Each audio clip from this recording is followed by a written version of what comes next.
Buenos días. Vamos a iniciar. Antes de comenzar con el nuevo tema, ¿hay alguna duda o pregunta respecto de la serie o de los temas anteriores que quieran resolver? El examen es el miércoles, entonces para resolver cualquier duda.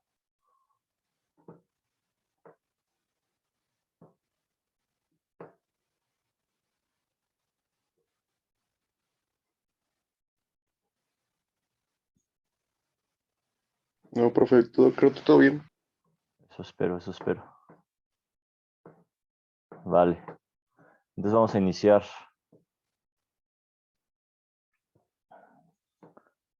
El nuevo tema se llama curvas de declinación. Esta presentación, hay otra versión que ya no está en Spanglish, pero bueno, voy a poner esta y ya después les paso la otra. Entonces, ¿qué son las curvas de declinación? Las curvas de declinación prácticamente son pronósticos de producción cuando nuestro campo ya está declinando. Recuerden que el primer tema o los primeros temas, el primer tema de comportamiento de afluencia y el segundo tema de daño, todo es a nivel de pozo, todo es a nivel de yacimiento, es decir, estamos hablando nada más de un solo elemento, ¿ok? Entonces estamos hablando de que hay un pozo aquí nada más. Esto sería muy feo.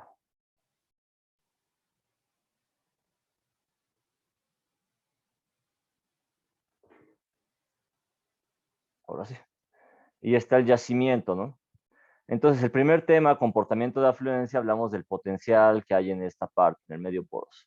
Luego, en la parte de análisis nodal, ya hablamos de la interacción entre el yacimiento, pozo, esta parte, el cabezal aquí, o la cabeza del pozo, el estrangulador, o aquí, o el choke en inglés, las líneas de descarga y el tanque de almacenamiento. Hablamos de esta sección, ¿no?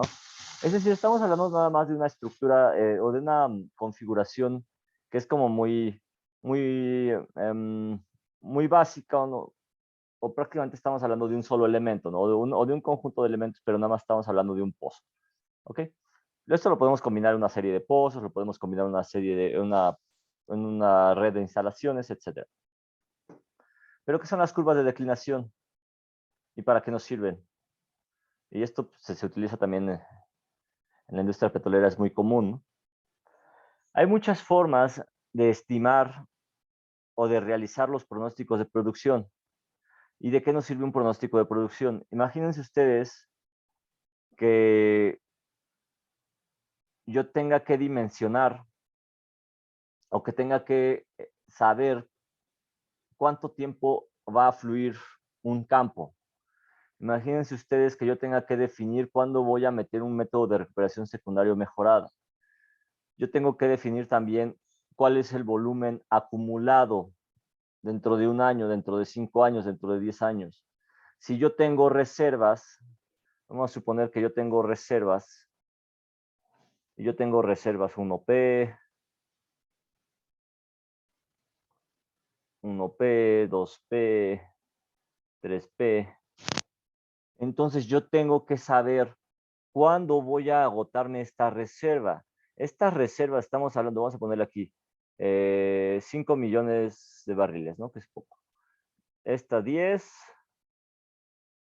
millones de barriles y esta 20 millones de barriles. ¿Ok? Y entonces el campo me dice, ¿sabes qué? O sea, esto es lo máximo que tú vas a producir, 5 millones en reserva 1P. Lo que tú vas a producir en reserva 2P son 10 millones de barriles y en 3P 20 millones de barriles, ¿ok?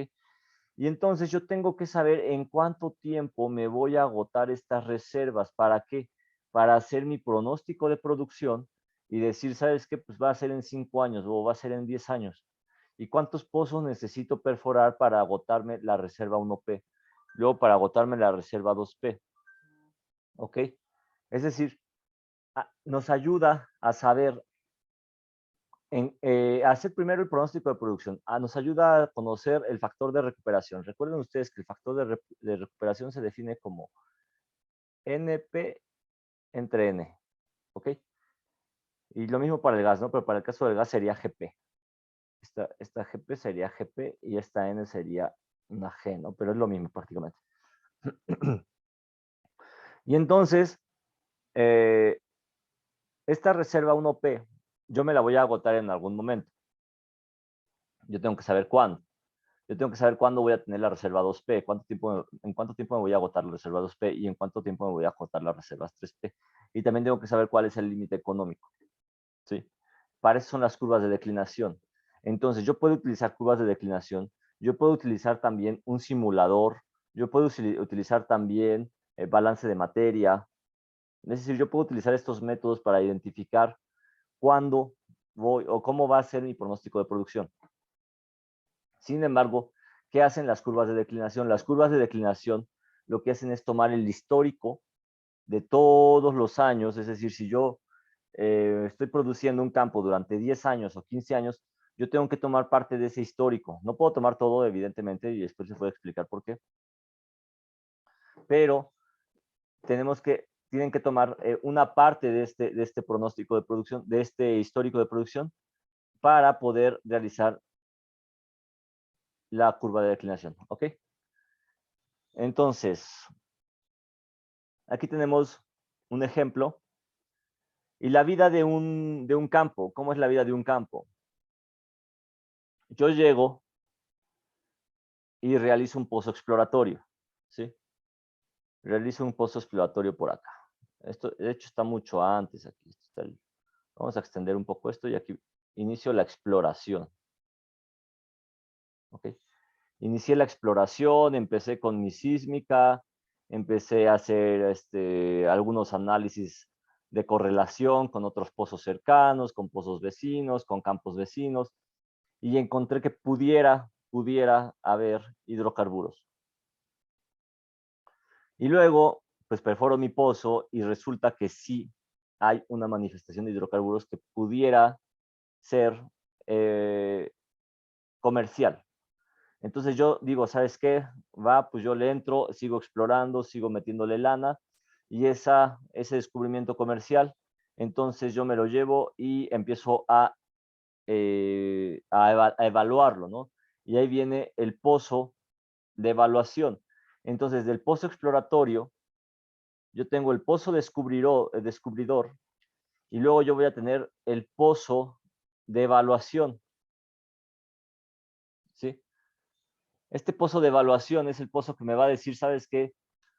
Cómo se comporta tu yacimiento y me va a permitir hacer pruebas de alcance extendido, me va a permitir tomar pruebas PVT, me va a permitir tomar pruebas de incremento, me va a permitir tomar muestras de núcleo, muestras de núcleos de canal, análisis de salinidad, es decir, me va a permitir hacer muchos análisis. Ese es el pozo de evaluación. Una vez que ya tengo esta evaluación, lo siguiente es, ya tengo una primera producción de aceite que le llaman primer aceite, ¿sí? Este es un nombre muy común en la industria petrolera, que es cuando ya el campo empieza a producir de una manera comercial y que empieza la etapa de desarrollo. ¿Y qué es el build-up? Este build-up es el desarrollo del campo, ¿sí? Es la etapa de desarrollo. Es decir, observen ustedes cómo tengo un pozo aquí, luego empiezo a producir y empiezo a perforar más pozos, pero para esto yo ya evalué, yo ya hice mi exploración, mi evaluación, y luego pues ya empiezo a tener este desarrollo, ¿no? Empiezo a perforar más pozos. Y luego viene la etapa de producción, que también se le llama plató. Este plató, observen ustedes cómo está de una manera horizontal mi gráfica. Quiere decir que es cuando ya empiezo a tener una producción constante y es la que yo debo mantener. Yo la debo de mantener en los campos. ¿Por qué? Porque es cuando yo estoy estabilizando mi campo. Digo, sabes que ya alcancé el pico máximo, pero yo tengo que mantener ese pico máximo para obtener la mayor recuperación. Y luego ya viene la etapa de declinación. Y en esta etapa de declinación, entonces viene, como su nombre lo indican, su nombre lo indica, las curvas de declinación. Esas curvas de declinación, ahí es en donde yo voy a poder hacer mi pronóstico de producción y voy a poder decir cuánto tiempo va a fluir, cuántos barriles voy a recuperar, cuál va a ser mi factor de recuperación, cuál va a ser mi producción acumulada, cuáles van a ser mis gastos. Los gastos, aquí por ejemplo, podemos tener, no sé, 5,000 barriles en esta parte, en el plató, luego vamos a tener 3,000, luego vamos a tener 2,000, 1,000, 100, no sé, hasta que lleguemos al límite económico. ¿Ok? Ahora, en muchas partes, sobre todo cuando ahorita con la cuestión de los contratos y las asignaciones, ya sea no solo México, sino a nivel internacional, en muchas partes el operador no nada más es el Estado, ¿no? En México antes el operador era Pemex. Después de la reforma energética del 2013, el operador ya no nada más es Pemex, hay más operadores. Hay aproximadamente, me parece que son como 50 operadores a nivel nacional. Entonces ya no nada más tenemos a Pemex como operador, tenemos BP, Shell, Chevron, Exxon, Equinor, Fieldwood, Talos, Wintershall Dea, Cárdenas Mora, Mayacaste, Tonali Energy, CMM Calibrador, Grupo Mareógrafo, Eni también, Hokchi, Pantera, Jaguar.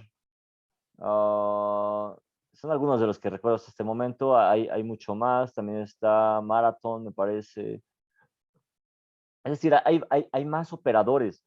Entonces, antes, cuando estaba Pemex, pues esta parte a veces no tenía mucho que ver, ¿no? O se desconocía un poco, pero hoy en día, con todos los operadores que hay y la parte que ahora tenemos de contratos, entonces, ¿qué ocurre?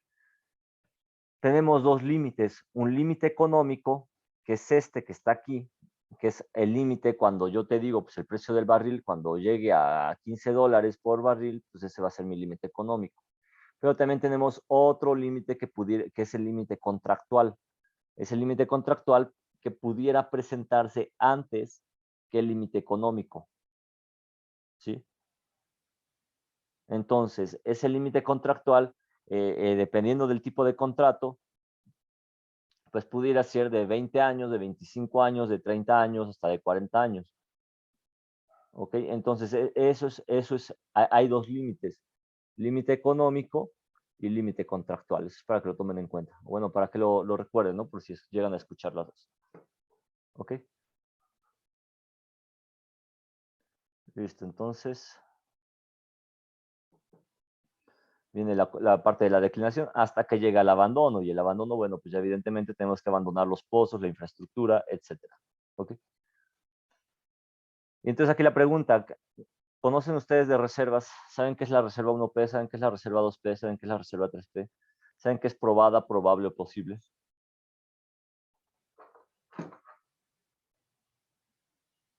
Sí, profe, son pues el porcentaje que tenemos de que tengamos hidrocarburo en el yacimiento. Así es, Luis Daniel. Entonces, a ver, aprovechando, ¿qué es la reserva probada? La que se tiene como que el 90% de seguridad que se puede encontrar. Es correcto, 90% acá. ¿Y la probable? 50. Excelente. 50%. ¿Y la posible? 10%. 10%. Perfecto. Y entonces, ¿ahora qué es la reserva 1P? Es como que la sumatoria de las pruebas. Bueno, algo así lo había entendido el profe. Sí. Sí, de las reservas, la probada, probable o posible, ¿no? Entonces, la 1P, ¿cuál sería?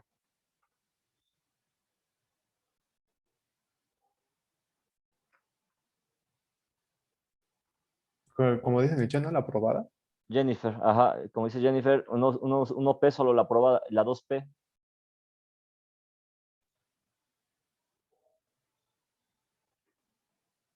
Probable. Y la última, pues posible. Probada, no, porque ahí ya no estarías diferenciando una de otra, ¿no? O sea, la 2P es probada, ¿y qué falta? Eso. Ahí está, Jennifer, probada más posible, ¿no? Es decir, sumas. Probada más, no, más probable, Jennifer. Probada más probable. Y la 3P, Probada más probable más posible. excelente, Mauricio. Probada más probable más posible. ¿Ok? Entonces, cuando nosotros hablamos de 1P, 2P, 3P, estamos hablando de volúmenes. Entonces, hace rato yo les decía, ¿sabes qué? Pues podemos tener 10, 5, 10 y 20, ¿no? De millones ahí, vamos a ver. Millones de barriles. Entonces, si estamos hablando de la probada, pues estamos hablando que tendríamos 5 millones de barriles nada más. Si hablamos de la probada más la probable, es decir, que sería la 2P, estaríamos hablando de 15 millones de barriles. Y si hablamos de la posible, de la 3P, perdón, estaríamos hablando ya de los 35 millones de barriles, porque ya estaríamos sumando estos tres, ¿no? Estamos hablando de volúmenes. Pero cuando hablamos de esta clasificación de la probada probable más posible, estamos hablando de la certidumbre de encontrar hidrocarburos. ¿Sí? Estamos hablando qué tan probable es que cuando yo perfore mi pozo, yo pueda encontrar hidrocarburos comerciales. ¿Ok?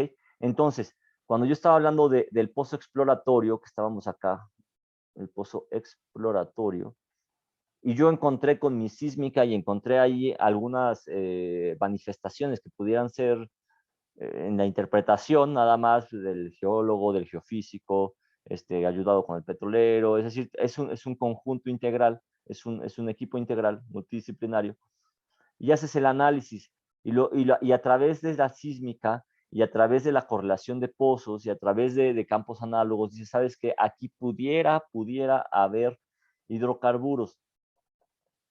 ¿Sí? Y entonces llegas, perforas y encuentras una posible manifestación. Y entonces, ¿qué tipo de reserva sería? Todavía no es comercial, todavía ni siquiera lo has probado, todavía ni siquiera lo has evaluado. Entonces, ¿qué tipo de reserva sería? Posible. Posible, claro. Así es, ¿quién fue? Brian, ¿no? Fue ¿sí, no?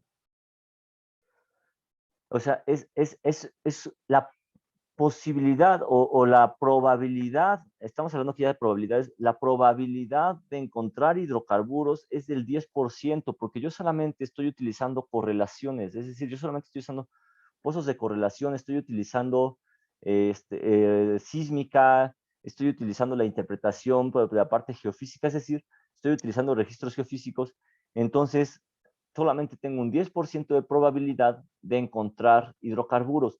Pero después yo llego y empiezo a hacer mi pozo de evaluación, sigo perforando, empiezo a evaluar, hago mis pruebas de ST, hago mi prueba de incremento de presión, hago mi prueba de decremento, hago pruebas de well testing, saco núcleos, saco registros geofísicos, perforo, evalúo los intervalos y es posible que yo encuentre algo.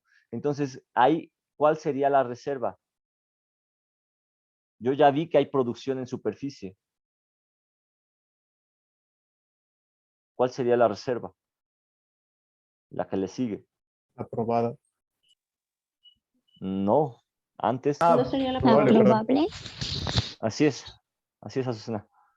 La probable, porque yo ya muy posiblemente, es decir, bueno, ya tengo una certeza del 50% de que haya más hidrocarburos ahí. Yo ya lo probé, ya probé mi pozo, ya salió con una cierta certidumbre, ya lo evalué y dije, ¿sabes qué? Este pozo puede ser comercial. Y entonces lo que hago es el pozo descubridor y viene este pozo de evaluación y después ya con este pozo de evaluación yo también perforo pozos delimitadores. Los pozos delimitadores yo tengo así mi campo y entonces vamos a poner, yo tengo un anticlinal aquí y puede que acá abajo yo tenga el contacto gas aceite, digo agua aceite, ¿no? Y entonces yo hago aquí un pozo y perforo y digo, pum, aquí es probable que haya hidrocarburos, mi reserva probable, 50%. Y luego yo perforo acá y de pronto sale seco, ¿no? Ese es un pozo delimitador. Los pozos secos no son malos cuando no son de desarrollo. porque son pozos delimitadores. Cuando estás construyendo un campo, cuando estás desarrollando un campo, vas a tener pozos secos o pozos que tengan alta producción de agua o de gas. Esos pozos son delimitadores en campos que no están desarrollados. Si te sale un pozo seco en un campo desarrollado que ya tienes bien estudiado, es porque algo hiciste mal. Pero estos pozos aquí son delimitadores. Y entonces yo llego y perforo otro pocito acá de evaluación y empiezo a adquirir datos y digo, ¿sabes qué? Si hay producción comercial, ya realicé mi prueba de incremento, mi build-up test, como lo que hicimos de Horner, esa prueba de Horner que nos sirvió para estimar la permeabilidad, nos sirvió para estimar el daño, pero también nos va a servir para estimar los volúmenes. Hay otras pruebas también que son las pruebas de interferencia, que son las pruebas Fall-off, que son pruebas de decremento, que son pruebas, hay otra prueba que se llaman pruebas de ST. Es decir, estas pruebas nos van a servir para determinar la extensión del yacimiento, cómo es el medio poroso, cómo están distribuidos los fluidos. Esas pruebas me van a dar mayor certidumbre y me van a decir, ¿sabes qué? La reserva probada pudiera ser esta y me vas a dar un volumen. Y yo empiezo a perforar ahora sí, digo, ¿sabes qué? El primer aceite, pum, hago un pozo. Y hago otro pozo acá, y hago otro pozo acá, y hago otro pozo acá, y hago otro pozo acá. Y yo sé que prácticamente en donde yo perfore voy a tener reserva probable. Digo, probada. Voy a tener aceite. Pero porque ya lo delimité, ya lo descubrí, ya lo delimité, ya lo evalué, ya hice todo el análisis y ahora sí ya viene la reserva probada. Y entonces esas reservas se certifican. Todas las reservas tienen que estar certificadas. Las certifica la CNH, pero se necesitan hacer certificaciones con terceros independientes. ¿Sí? Hay algo que se llama PRMS, que es la guía o es el procedimiento para hacer estas certificaciones. Ok, entonces ahora, cuando ya empezamos a hablar de volúmenes, yo tengo esto y yo puedo tener un volumen más afuera y digo, esta reserva de acá es la probada. Y entonces, o vamos a llamarle, mejor dicho,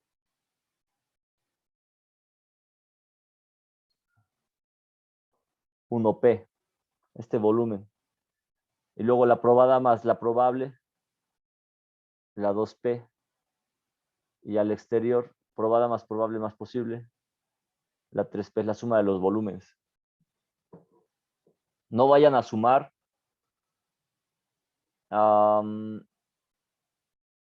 es decir, no vayan a sumar la probada más la probable como tal, como un volumen único, ¿no? Es decir, si yo te digo la probada es 50 barriles y luego te digo la probable es de 100 barriles, entonces la 2P no son 150 barriles. Tendrías que sacar la diferencia de estos 50 y luego de los 100 de acá, esto sí es la 2P, pero no vayan a decir, son 150, no vayan a sumar todo. ¿Sí? Es decir, tendríamos de probable, tendríamos 50 y 50 de probada, entonces eso me daría 100. No vayan a decir, son 100 de 2P, entonces más 50 de la 1P son 150. Es decir, es como este cachito, es decir, este cachito serían los 50. Yo tengo 50 acá y este cachito son otros 50, entonces la suma de los 50 que están en este cachito más los 50 de adentro son 100. ¿Ok?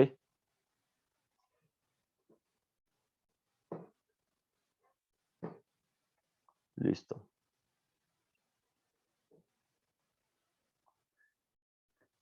Y así está, este es un histórico, el histórico de un campo. Y así es como viene la etapa de desarrollo.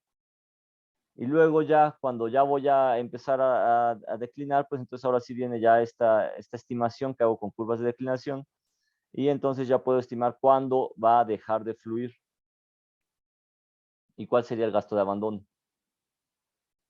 ¿Sí? Aquí tenemos otro ejemplo. Está la curva de declinación con recuperación primaria. y con inyección de agua. Si yo le meto algún método de recuperación secundaria o mejorada, yo puedo incrementar la producción. Entonces aquí yo le puedo meter inyección de CO2, observen cómo incrementa, y otro proyecto aquí, una preinyección de CO2 y la inyección de CO2. Es decir, yo estimo en qué momento puedo dejar de inyectar esta agua y meterle ya lo que es la inyección de CO2. ¿Ok? Igual, aquí tenemos otro ejemplo, este es otro campo, pero este campo tuvo una inyección alternada de agua y gas, que es este WAG. Y ese método pues nos sirve para también, es un método de recuperación mejorada, y después ya viene aquí también otro método EOR, que también nos va a incrementar el NP. Lo que estamos buscando siempre es esto, NP, porque aquí está el billete. ¿Sí?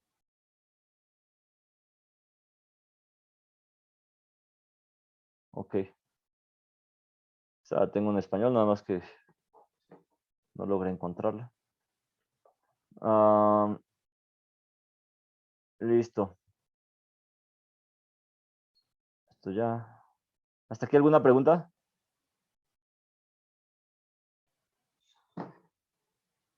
Les voy a poner un ejemplo de lo que les decía.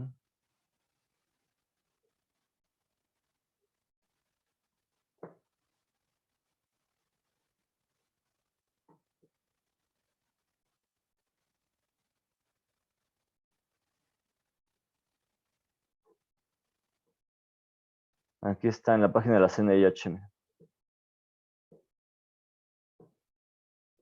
Vamos a ver. ¿Qué les parece si vemos la producción nacional? La producción nacional también tuvo un pico. ¿Cuánto creen que haya sido el máximo que ha producido, o lo máximo que ha producido México en su historia? Échenle números. Hoy en día, ¿cuánto tenemos más o menos? ¿Cuánto recuerdan?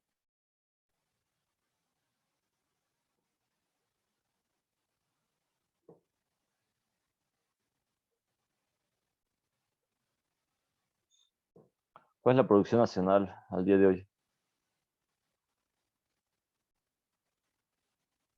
Yo que recuerde, creo que la máxima fue de 2.5, 2.3 millones de barriles, ¿no?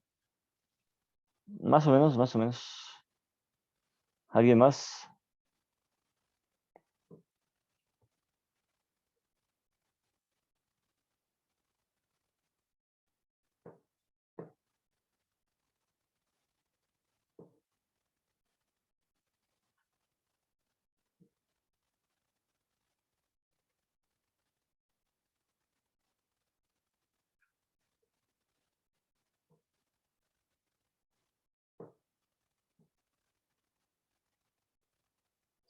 P.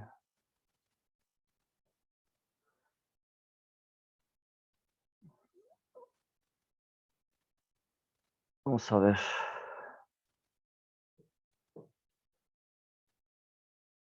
Esta es la producción nacional. 3.4 millones aproximadamente. ¿En qué año? 2004. En el sexenio de Fox. Fue donde se alcanzó el pico máximo. 2.4 millones, Mauricio. Ese fue aproximadamente lo que pudo producir Cantarell, que era el yacimiento más grande que tenía México. Era un buen yacimiento. Hoy en día, pues ya Cantarell ha de producir como 50,000 barriles, 60,000 barriles. O sea, Cantarell prácticamente ya no figura, ¿no? Ahorita el más grande que tenemos es Kumalop-Zapo. Esto produjo México, hoy en día estamos acá. Esto que está aquí, son curvas de declinación. Aquí podemos utilizar la declinación y podríamos estimar cuánto tiempo va a seguir esta producción, o tendríamos que sacarlo también con esta declinación. Con esto nosotros podríamos hacer el pronóstico. Esto es a nivel nacional, pero ¿qué pasa si nosotros hacemos algo similar pero nada más utilizando un campo.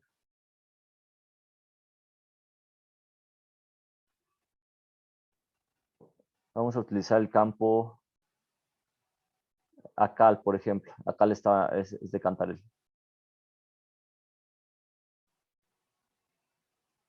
Este es Acal. Observen la declinación. Esto es lo que les digo.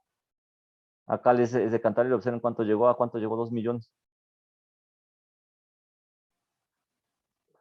Y observen la fecha. 2004. La misma en la que llegó la producción nacional a su pico más alto. Si lo ponemos aquí.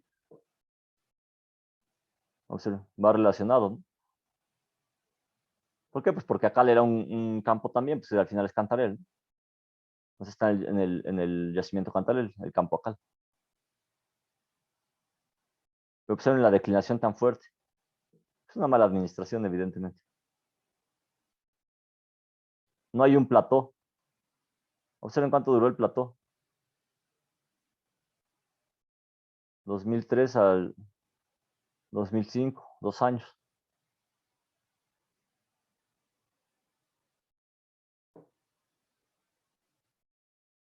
Hay más campos. Todos estos son los campos que hay, los que están del lado izquierdo.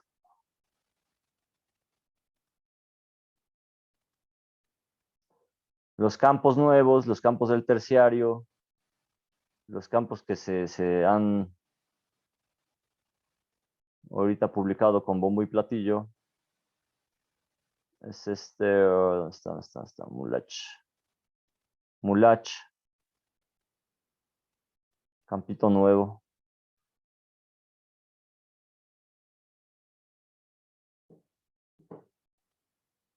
Este es Mulach, pero es un campo terciario. Observen cómo está el desarrollo.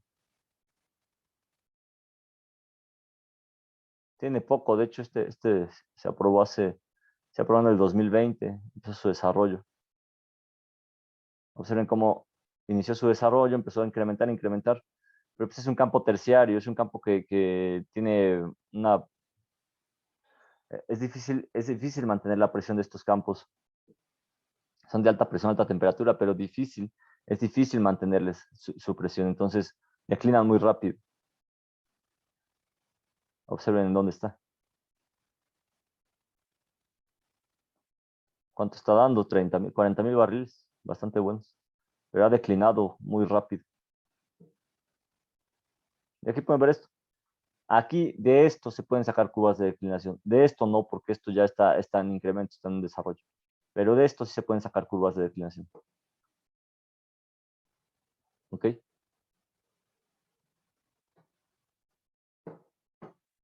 Y es hacia donde nosotros vamos a enfocarnos, en obtener esas curvas de declinación para poder determinar los volúmenes.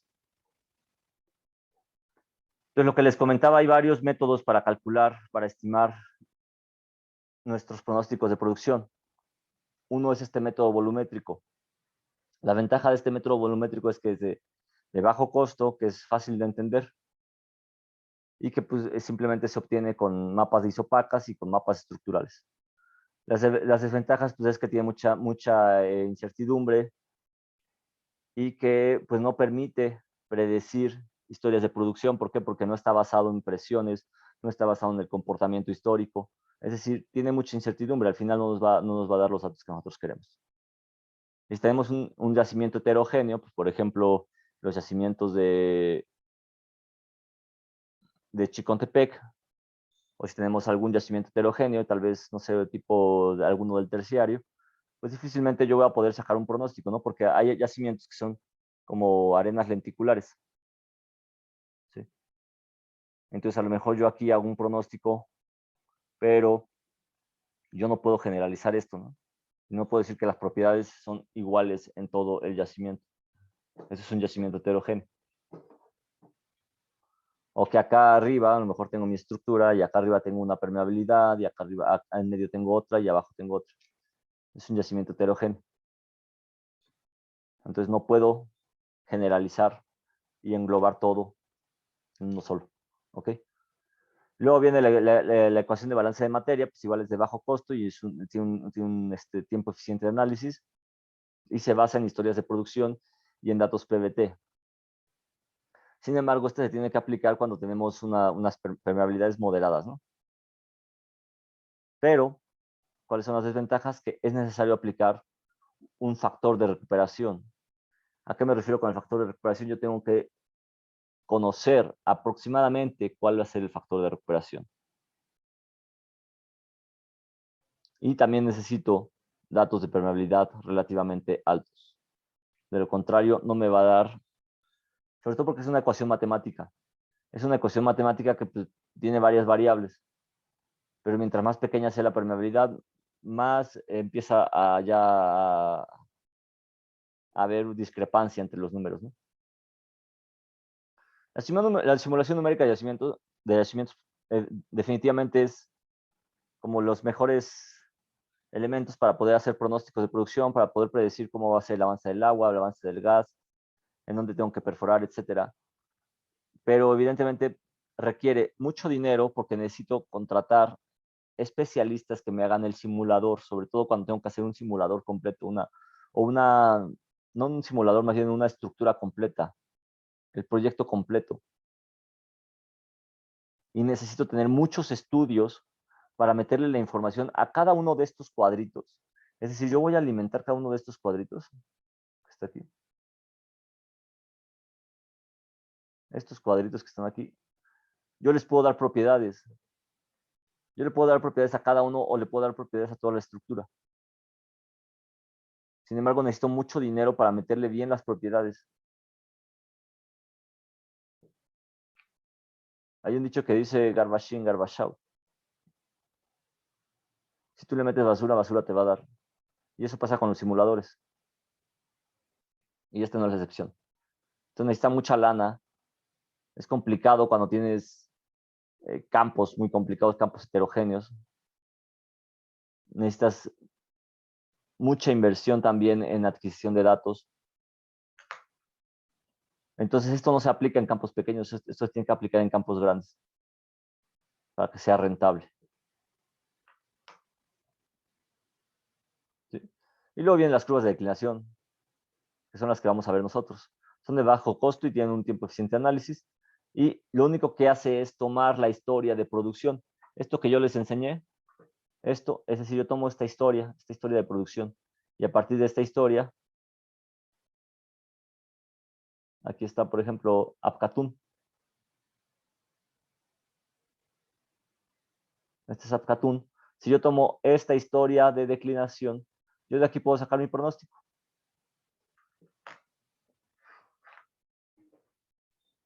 ¿Ok? ¿Cuáles son las desventajas? Pues que no considera las características del yacimiento.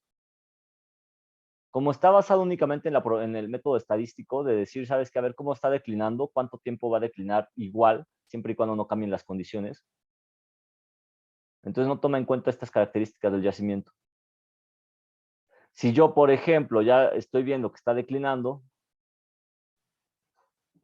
y de pronto tengo un cambio en las condiciones operativas, observen aquí la declinación, y de pronto aquí tengo un cambio en las condiciones operativas y observen cómo esto va para arriba. Entonces yo no puedo sacar la declinación desde acá hasta acá. ¿Sí? Yo tengo que considerar las condiciones de operación. ¿Y por qué está pasando esto? Porque aquí hay una etapa, está entrando una etapa de desarrollo también Apcatun en esta parte. Observen cómo hay más pozos. Si no, ya hubiéramos declinado, ya estuviéramos por acá, ya estuviéramos, no sé, en 5,000 barriles. Pero observen ustedes cómo va para arriba nuevamente. ¿Y por qué? Pues por eso, porque hay un cambio en las condiciones operativas, porque hay nuevamente una cantidad de perforación de pozos considerable, y entonces, pues ya la curva de declinación ya no aplica ahí. ¿Okay? También es complicado cuando tenemos yacimientos de baja permeabilidad y cuando tenemos yacimientos multicapa, ¿no? Yacimientos fracturados. ¿Por qué? Pues por el comportamiento que tienen estos yacimientos. Que a veces no tienen un comportamiento constante, ¿no? Bueno, predecible. Y eso también, esto es algo que también tienen que tomar en cuenta, y tienen que tomar en cuenta mucho. No siempre la curva de declinación va a hacer match con la ecuación de balance de materia o con algún método volumétrico. Les pueden dar datos diferentes. ¿Cuál es el bueno? ¿Cuál es el correcto? Depende de los datos que tengamos, depende del análisis de ingeniería que tengamos, depende de la etapa en la que nos encontremos. Los dos son útiles y los dos son útiles. ¿Ok? Entonces esto lo vamos a ver ya. Adelante.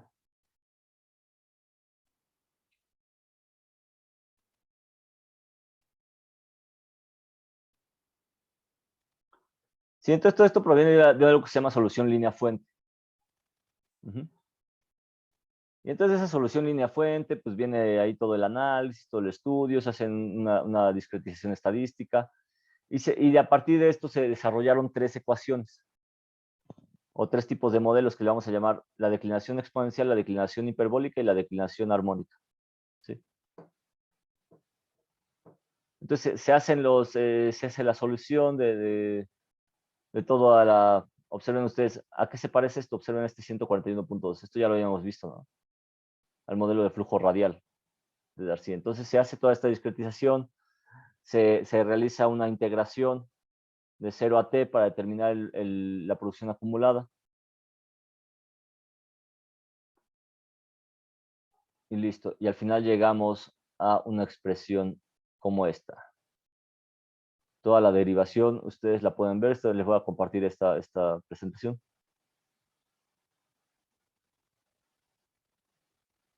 Listo. Entonces, ¿qué ocurre? Vamos a empezar a ver el primero, que es la declinación exponencial. Vamos a ver nada más.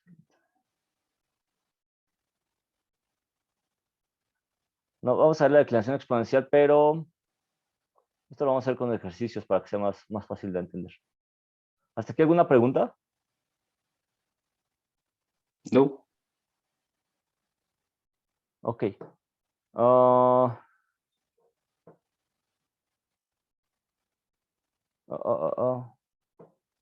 vamos a ver la declinación exponencial y después ya a ver hasta dónde llegamos.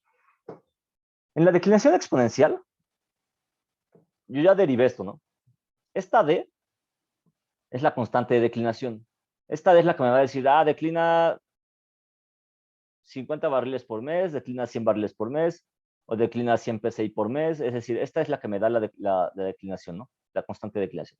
Y tenemos la B, que es una variable conocida, más bien no es una variable, es una constante, también, esta sí es una constante, que cuando esta B es 0, yo le voy a llamar declinación exponencial.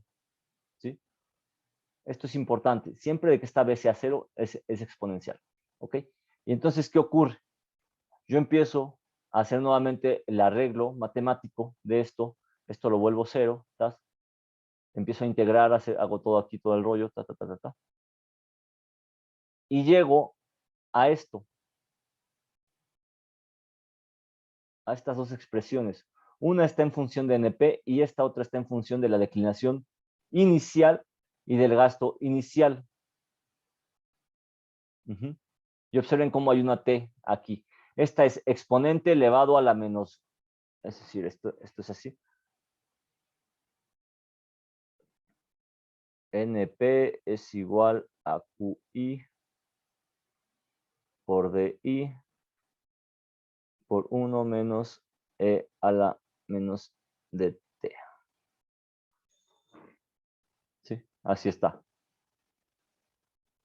Y la otra expresión que vamos a usar es esta, Q igual a QI por E a la menos DT DIT, ¿no? Ok. Estas dos son las que vamos a estar aplicando, ¿sí? Para que las tomen en cuenta. Y luego, ¿qué dice? Dice, ¿sabes qué? A ver, para que yo pueda entender cuál es el tipo de declinación que tengo, primero que tengo que hacer. Lo primero que tengo que hacer es graficar. Y te dice aquí el método, ¿no? Prácticamente son pasos. O sea, la verdad es que está muy sencilla esta parte de curvas de declinación.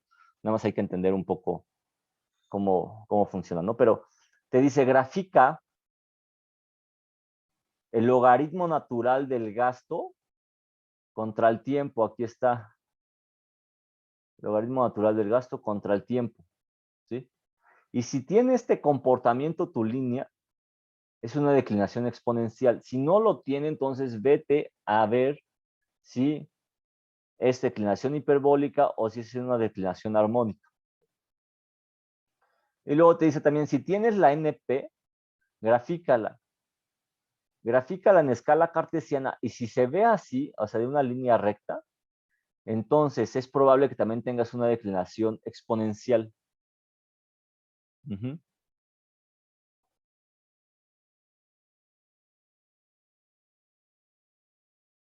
Ok. Entonces aquí están los métodos prácticamente. Te dice grafica QT contra BNP en una escala cartesiana o QT contra T en una escala semilog. Ok, luego te dice traza aquí las rectas, esto, Esto lo vamos a hacer un ejercicio para que sea más sencillo de entender. Entonces ya prácticamente aquí te está diciendo los pasos a seguir para poder definir si tienes una declinación exponencial y cómo es su comportamiento. Y aquí viene un ejercicio. Este lo haremos. Lo hacemos en la próxima clase porque ya nos va a dar tiempo. Pero vamos bien, de hecho estamos ya en curvas de declinación. Después de curvas de declinación sigue los registros de producción, pero de hecho ya vimos los temas más, digamos, más largos, más pesados. Entonces vamos bien en tiempo. No sé si hay alguna pregunta hasta aquí. Ah, sí, pero tenía una pregunta. Adelante, Luis.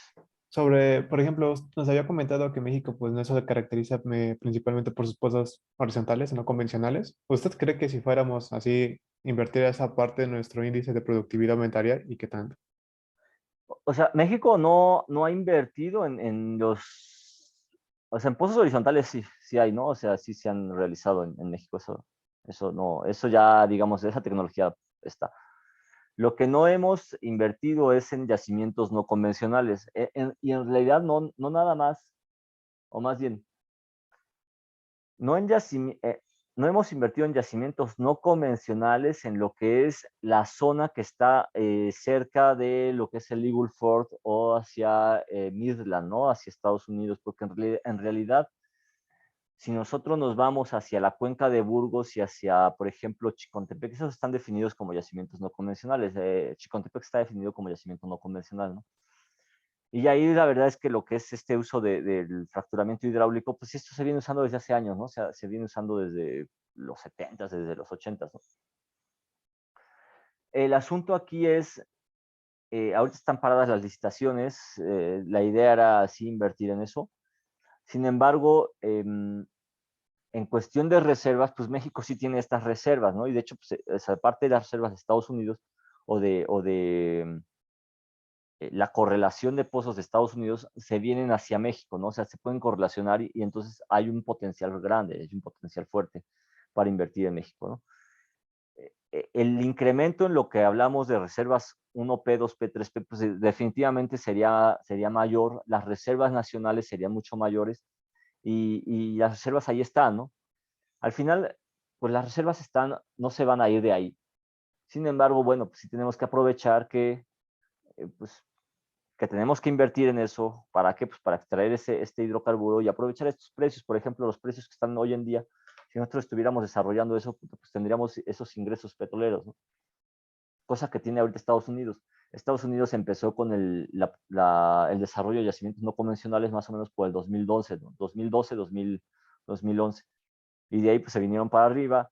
Ellos mismos tumbaron los precios del petróleo por esta sobreproducción.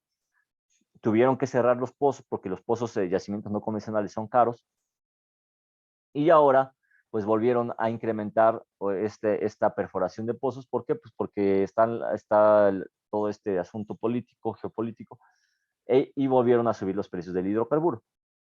Entonces, al final, bueno, pues esta es una situación aquí macroeconómica, pero México lo tiene, a lo mejor en esta administración no se va a lograr, pero se va a lograr más adelante, ¿no? Lo que tenemos que hacer es, pues sí, hacerlo lo más pronto posible para aprovechar, pues, estos precios de ahora, pues, aprovechar las condiciones, o sea, que tenemos, aprovechar la tecnología que hay.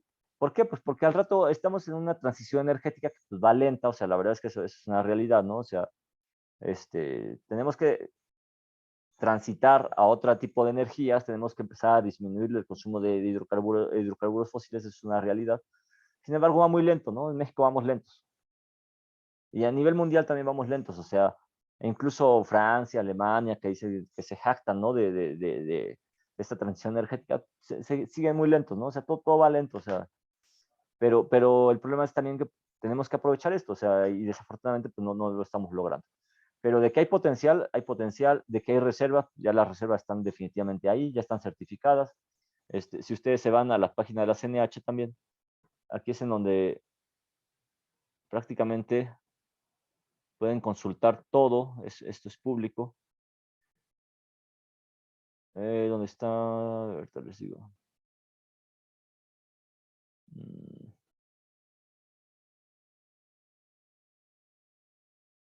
Me parece que es esta.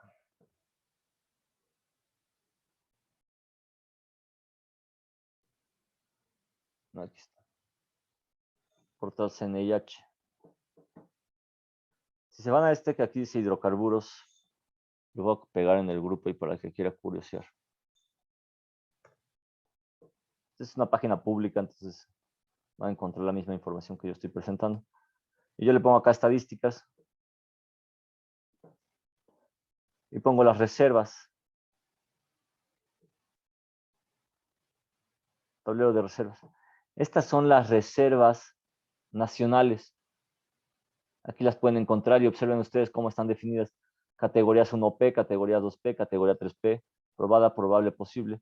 Aquí es donde ustedes van a encontrar, y ya sea terrestre, ya sea de aguas someras, ya sea de aguas profundas.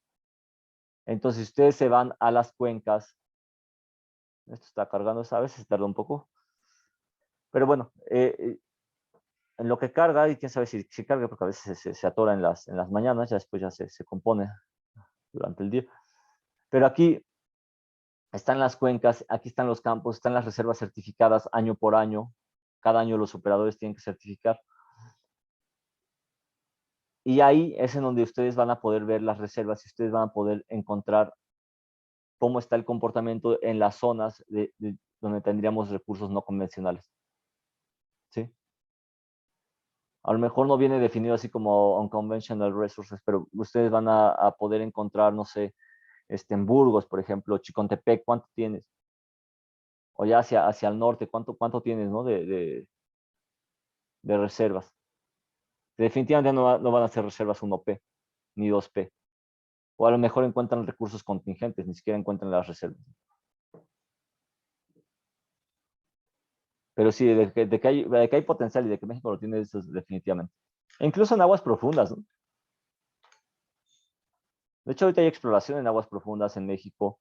Está Repsol, está BHP, está BP. Es decir, hay varias empresas que están haciendo exploración de aguas profundas.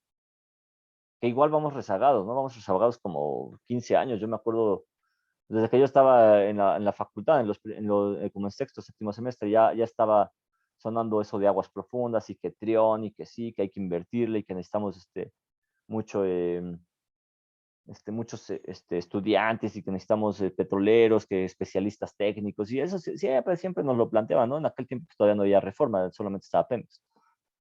Y siempre iban ahí a la universidad y que sí, que los especialistas técnicos, que hay que prepararlos pues, al final el desarrollo en aguas profundas pues ni siquiera se ha dado, ¿no? A nivel Pemex.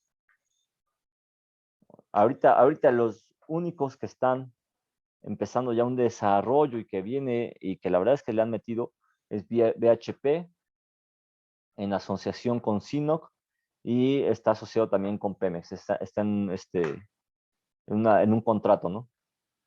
Pero la verdad es que es muy caro y muy costoso.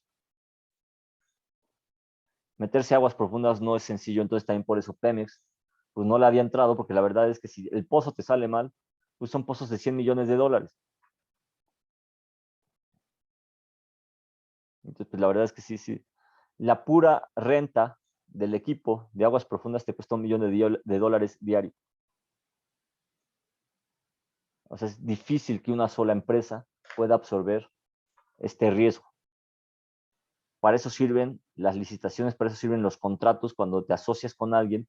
Y es como cuando vas a invertir, aquí estamos hablando de contratos de petroleros, que los contratos petroleros pues, son multimillonarios. Pero si ustedes van a invertir con alguien, ustedes se asocian y dicen, ¿sabes qué? A ver, pues yo le pongo la mitad, yo le pongo 30 y tú le pones el 20% y ya con eso nos dividimos el riesgo. Si sale bien, obviamente nos dividimos las ganancias. Si sale mal, bueno, ya no perderemos todo, ¿no? Esas son algunas cuestiones importantes que hay que entender y que hay que saber que, bueno, pues que las tenemos y que podemos aplicarlas en cuestión de contratos y decir, ¿sabes qué? Bueno, pues si me puedo asociar con alguien, pues hazlo, ¿no?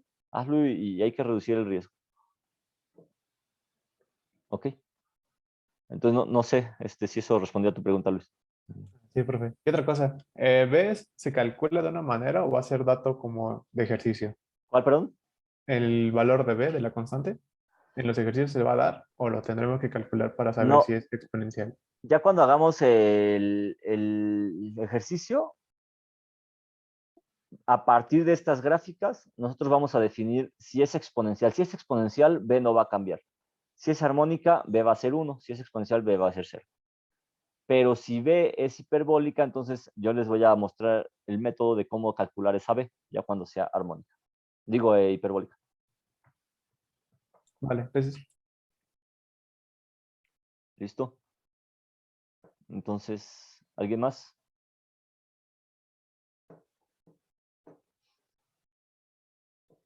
Ok, entonces, si no hay más preguntas, si no hay más dudas,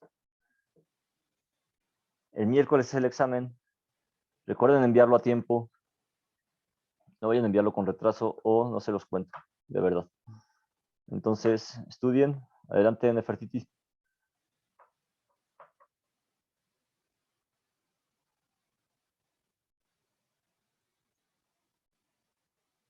Nefertiti.